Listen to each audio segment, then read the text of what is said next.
When you think about Berserk, you think about Guts' rage, Griffith's ambition, and the cosmic horror that defines the whole series. But there's another character whose silence speaks louder than any dialogue ever could, and that's Casca. For over 2 decades, she's been unable to speak, unable to remember, and unable to be herself. But here's the thing that really gets us. Her silence isn't just a disability or a plot device, it's the manifestation of trauma so severe that her own mind chose oblivion over consciousness. Today, we're diving deep into the tragedy of Casca's silence, exploring what that muteness represents, how her memories are fragmenting their way back into her broken psyche, and the genuinely disturbing ethical questions that arise when you try to heal someone from that kind of wound. The strong commander we meet first. Before we get to the tragedy, we need to understand who Casca was. Because if you only know Casca as a traumatized girl who can't speak, you're missing the entire weight of what was lost. Casca wasn't just any soldier in the Band of the Hawk, she was practically Griffith's second in command.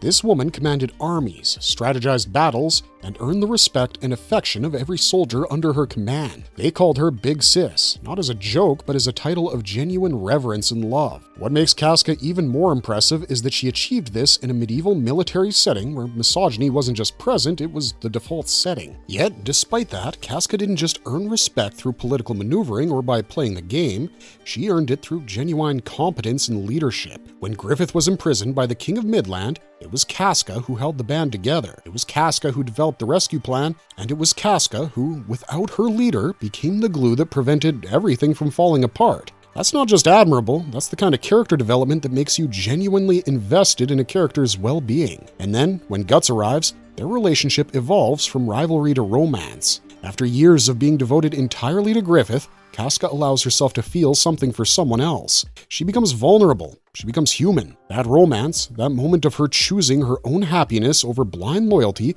becomes the final nail in the coffin of everything she was about to lose. The eclipse. When everything shatters. The eclipse isn't just a traumatic event, it's the complete and total obliteration of Casca's identity, agency, and sanity all at once. Think about what happens to her in those few hours. First, she watches her entire family, and the Band of the Hawk really was her family, they get systematically devoured by demonic creatures. Then, she's assaulted by those same creatures, not just once, but repeatedly. And then, the man she idolized, the man she saved, the man she devoted her entire life to protecting, Griffith in his new form as Femto, rapes her in front of Guts, the man she loves.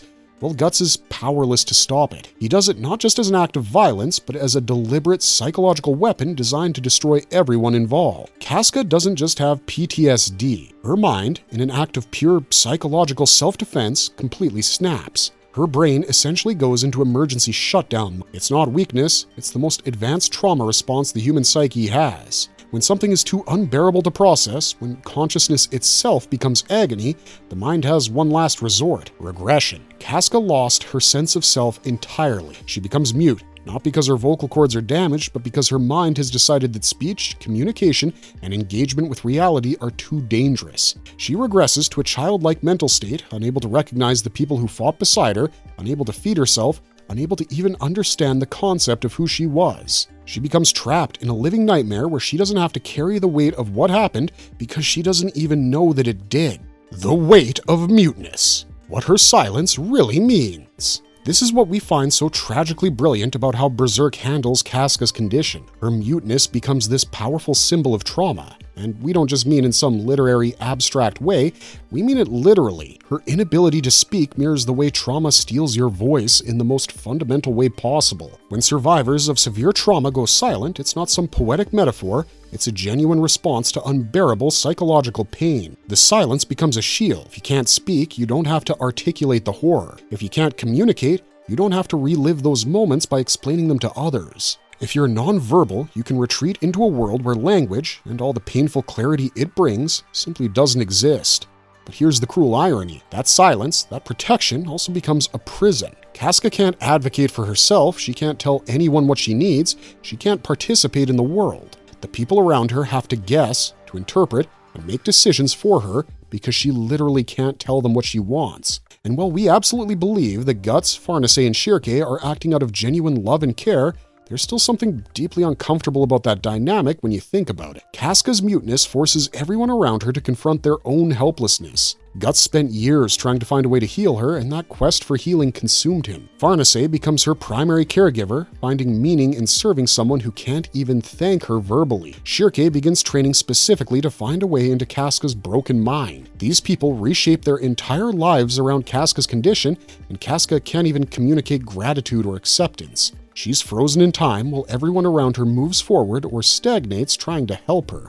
Memory fragments. The slow reconstruction of a shattered cell. So when Casca finally reaches Elfhelm, things start to change, and we want to be really clear about how this process works because it's not just magic fixes trauma. That would be narratively dishonest and thematically wrong. What happens instead is far more complex and honestly far more harrowing. Through Shirke and Farnace, literal psychological expeditions begin into Casca's mind. They enter her dreamscape and begin collecting memory fragments like pieces of a broken puzzle. And here's the thing, they aren't random memories. They're the pieces of Casca that her mind chose to lock away. Each fragment they retrieve represents something her psyche deemed safe enough to remember. The memory of meeting Guts, the siege of Doldry, the camaraderie with the Hawks. These pieces gradually come back, and with each one, Casca gets a little bit more of herself back. But the memories don't come back all at once, and they don't come back in order. They come back in fragments, triggered by emotional resonance rather than chronological progression. Sometimes a single conversation or a location can unlock multiple memories at once. Other times, a memory surfaces, then retreats, then surfaces again when something else triggers it. What's fascinating and deeply unsettling is that Casca initially doesn't have the Eclipse memory back. The trauma is so severe that even magical assistance can't just forcibly restore it. The barrier her mind erected against that memory is so strong that it takes time, safety, and gradual exposure for her to even begin to access those suppressed experiences. And when she does start remembering fragments, Guts covered in apostles, Judo dying for her immediate response is panic and terror. Her mind starts trying to retreat again, to slam those doors shut, because consciousness is painful. This fragmentation of memory becomes a form of slow, agonizing healing. It's not a cure, it's a process. And the process itself causes damage even as it's helping her recover. The philosophical problem of ethical healing. When Shirke and Farnace force their way into Casca's mind to restore her memories, they're doing it with the best intentions. They want to heal her. They want to give her back her life, her agency, her voice.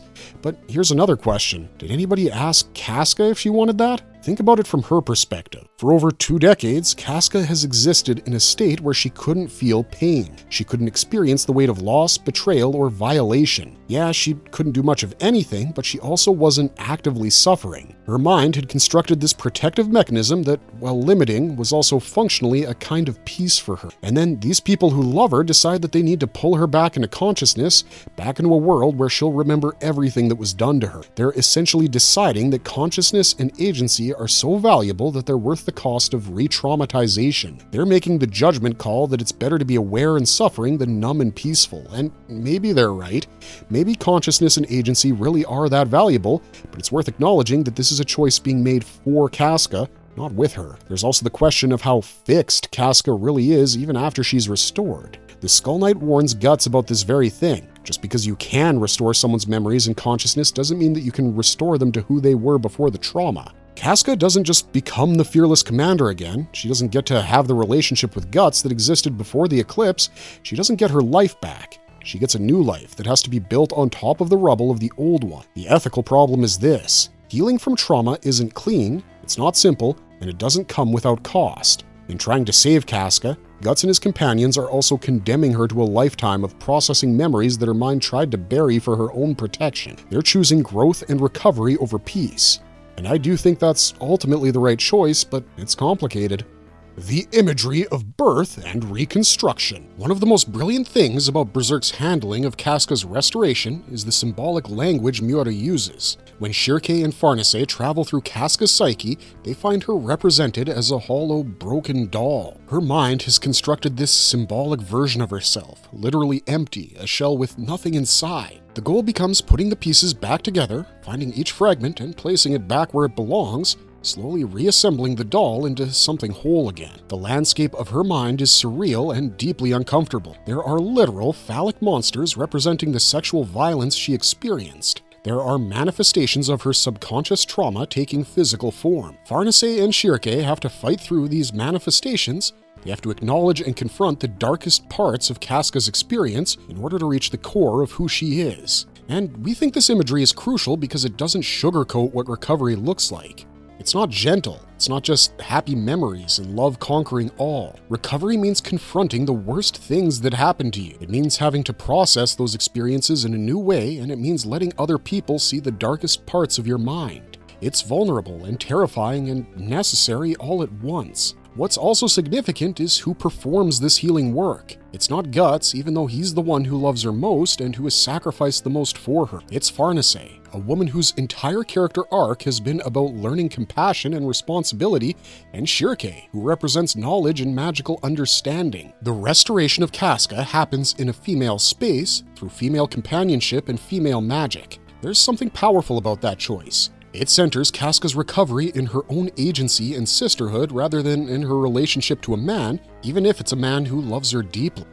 The moment of awakening, and the complication that follows. So Casca wakes up and it's beautiful. She's conscious, she can speak, she can communicate, she remembers things. She's herself again, or at least a version of herself that's capable of being herself. But here's the thing that really haunts that moment. It's immediately complicated. When Casca sees Guts for the first time after her awakening, something happens that perfectly encapsulates everything we've been talking about. Her memories don't just return peacefully, they start flooding back, yes, but the memories that come most powerfully are the traumatic ones. She sees Guts and suddenly she's remembering the eclipse. She's remembering the taste of blood and the feeling of helplessness. The man she loves is triggering the worst memories she's ever experienced. She collapses. The reunion that everyone has been waiting for, the moment that was supposed to be triumphant, becomes a moment of acute trauma reactivation. Because here's the hard truth about trauma. Healing doesn't mean the traumatic memories go away or stop being painful. It means learning to exist alongside them. It means not having your mind completely shut down to protect itself anymore, but also not being able to escape into that protective numbness. And we think that moment, that complicated, painful reunion, is actually more realistic than any story about perfect recovery could be. Because recovery isn't linear. It's not a destination you reach where everything is suddenly okay.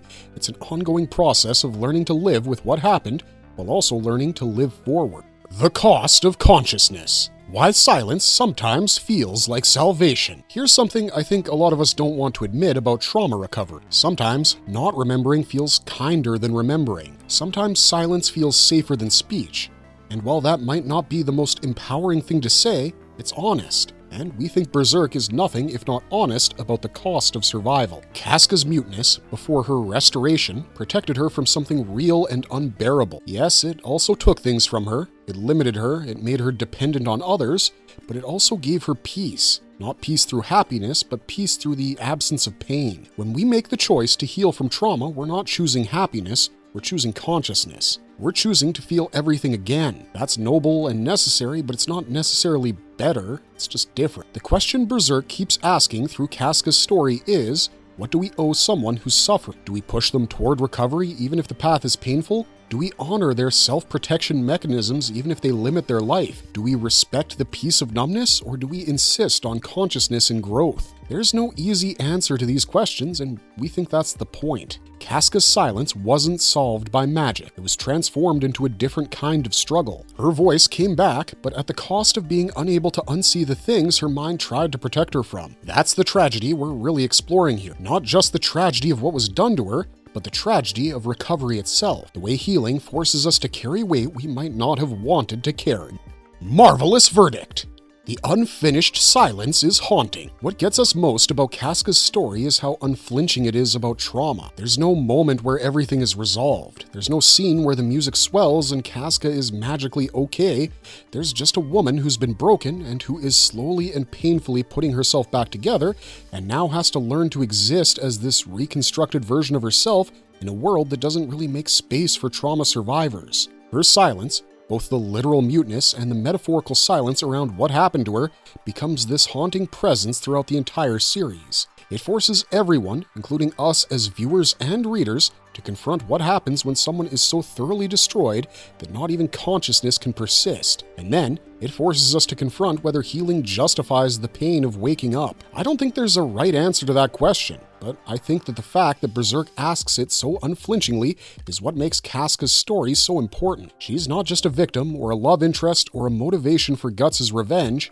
She's a fully realized character whose trauma is treated with the complexity and gravity it deserves. Her silence speaks volumes about the true cost of suffering, and her struggle to find her voice again speaks volumes about the messy, complicated, ongoing process of recovery. Let us know in the comments what you think of this tragic and haunting story arc, and let us know your thoughts on any other similar tragic anime or manga characters whose lore goes as deep as Casca's. Otherwise, thanks for watching, stay safe out there, and have a marvelous day.